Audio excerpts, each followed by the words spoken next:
Everyone, कैसे हैं आप सब लोग। I hope you all are doing great.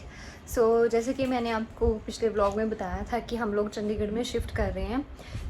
अभी मैं मम्मा के घर में थी, आपको पता है, तो फिर अभी मैं अपने घर आ गई हूँ आज मॉर्निंग में। तो आते ही बस काम पे लग गई हूँ। अजीज़ को भी मैं पूरा टाइम नहीं दे पा रही हूँ क्योंकि मेरे पास बहुत सारे काम हैं। अजीज़ की पैकिंग से लेके तरुण की पैकिंग पर मुझे सब कुछ देखना है। लाइक फिर फर्नीचर का जो भी है वो कंपनी आके डिसाइड करेगी कि उनको कैसे पैकिंग करनी है। उनके साथ बात हो गई है हमारी, बट हमारा जो भी है वो मैं खुद कर रही हूँ। अभी मैंने ये बॉक्सेस वगैरह निकाल के रख लिए हैं सारे, और इसको मैंने अभी पैक करना है।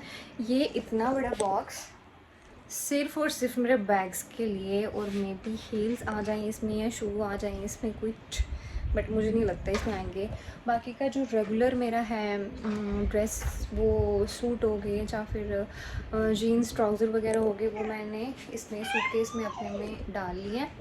तो अब इसमें आप मेरे साथ पैकिंग करो, साथ साथ में आपको बताती जाऊँ। कैमरा मैंने एडजस्ट कर दिया, मुझे लगता है यहीं पे एडजस्ट होगा अच्छे से। इस बैग में काफ़ी बड़ा बॉक्स है वैसे तो, ये देख लेते हैं इसमें मेरे कितने सारे बैग्स आएंगे। यहाँ तक मुझे लगता है आ जाने चाहिए। चलो स्टार्ट करते हैं डालना। इसने अपने शो डाला हुआ है, ये कुछ तंग नहीं है, ये बस ऐसे लगी हुई है करने। यार ये बॉक्स तो बहुत छोटा है, इसमें कैसे आएगा मेरा सामान। सिर्फ बैग्स कैसे आएंगे इसमें मेरे, देखते हैं।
अभी मैंने सारी पैकिंग कर ली है, तो अभी असीस मुझे बाकी का कुछ भी नहीं करने दे रही है। जस्ट मैंने अभी बैग्स खाली किए हैं अपने, और उसने सारा सामान, देखो अभी मेरी सारी ज्वेलरी इसने निकाल दी है।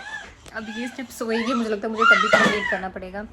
ये व्लॉग मैं एक साथ ही डालूँगी, मैं अलग अलग से नहीं डालूँगी, क्योंकि जब तक वहाँ पहुँच जाते हैं सेटिंग कर लेते हैं। मैं सोचती हूँ कि एक ही ब्लॉग हो सारा, और ये हौच पौच ना बन जाए कुछ भी। ज़रा आप देखते हैं कर मेरी पैकिंग होने के बाद घर की कुछ ऐसी हालत थी। तरुण के पापा भी कश्मीर से आ गए थे, तो हम तीनों ने मिलके सारा सामान ऊपर शिफ्ट किया, क्योंकि हमारे 2 फ्लोर हैं, तो नीचे का फ्लोर हमने जाते जाते रेंट पे दे दिया था।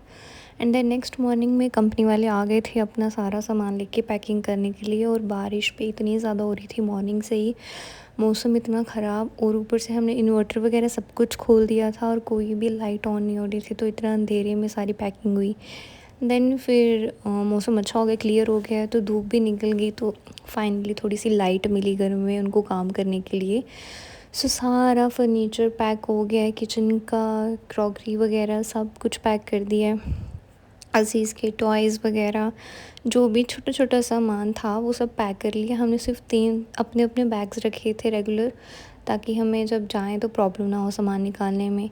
देन नेक्स्ट मॉर्निंग हम 5 बजे निकल गए थे घर से सुबह मॉर्निंग में, अपने घर को बाय बाय बोल के। मेरा बिल्कुल भी मन नहीं था कि मैं यहाँ से जाऊँ, बट फिर भी जाना पड़ा।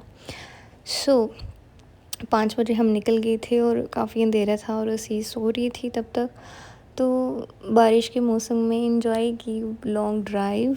तो बस हम थोड़ी देर में अब पहुंचने वाले हैं। जाते ही हम लोग अपने घर नहीं जाएंगे, अपनी सोसाइटी में नहीं जाएंगे। तरुण के पापा की बुआ जी यहाँ पे रहते हैं दूसरी सोसाइटी में, तो हम उनके घर 1-2 दिन रुकेंगे। तब तक हमारे घर का जो भी पेंडिंग काम है वो हो जाएगा, क्योंकि इस चीज़ को लेके डायरेक्ट मैं नहीं जा सकती, क्योंकि किचन को सेट करना है, सामान सारा सेट करना है, दैट्स वाई। एंड देन जब हम पहुंच गए थे तो खाना पीना करके अब तो शाम पड़ गई है, तो तरुण ने बोला है कि अब मैं तुझे थोड़ी सी झलक दिखा लाता हूँ अपने घर की, क्योंकि मेरा बहुत मन था। मैं उसको बार बार बोल रही थी कि चलो चलो फटाफट से मुझे अपने फ़्लैट में लेके चलो। तो यहाँ की सिक्योरिटी काफ़ी अच्छी है। ये एंट्रेंस है हमारे सोसाइटी की।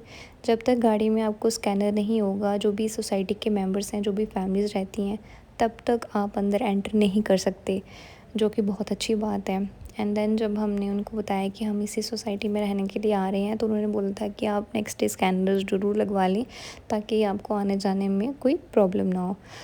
तो अभी हम एंटर कर रहे हैं अपने सोसाइटी में और मुझे बहुत अच्छा फ़ील हो रहा है, क्योंकि मैं वीडियोस में ही हमेशा देखती रहती थी जब तरुण यहाँ पे काम करवा रहे थे अपने फ्लैट में। तो मुझे मन था कि मैं यार कब जाऊँगी, कब खुद से अपने हाथों से सारा सेटअप करूँगी। एंड यहाँ पे बहुत सारे व्लॉगर्स भी रहते हैं। जो मेन मुझे पता है, यहाँ हैप्पीएस्ट कपल रहते हैं, जो कि बहुत फेमस हैं और बहुत ही ज़्यादा अच्छे हैं। लाइव में एक बार मेरी उनसे बात हुई थी जब वो यूट्यूब लाइव आए थे, तो मैंने उनको बोला था कि मुझे आपसे ज़रूर मिलना है। तो उन्होंने बोला था कोई बात नहीं, आप जब मर्ज़ी हमारे फ्लैट पे आ सकते हो। तो जब हमने एंटर किया था, वहाँ रंजीत बावे का भी फ्लैट है, जो सिंगर है पंजाब के। तो उनका आई थिंक 2nd फ्लोर पे रहते हैं, तो मे बी शायद वो रेंट पे हैं या फिर उन्होंने अपने लिए रखा हुआ है। बट मैंने सुना कि वो लॉकडाउन में यहाँ पे रहने के लिए आए हुए थे और चक्कर लगाते रहते हैं बीच में। तो देखते हैं। अब मैं पहुंच गई थी फ्लैट में। मैंने ज़्यादा नहीं बताया क्योंकि बहुत कुछ गंद पड़ी हुई थी एंड यहाँ का व्यू बहुत ही अच्छा था। एंड जब हम घर पे आ गए थे, हमने शिफ्ट कर लिया था, तो हमने अरदास करवा ली थी घर पे, ताकि सब कुछ अच्छे से रहे यहाँ पे।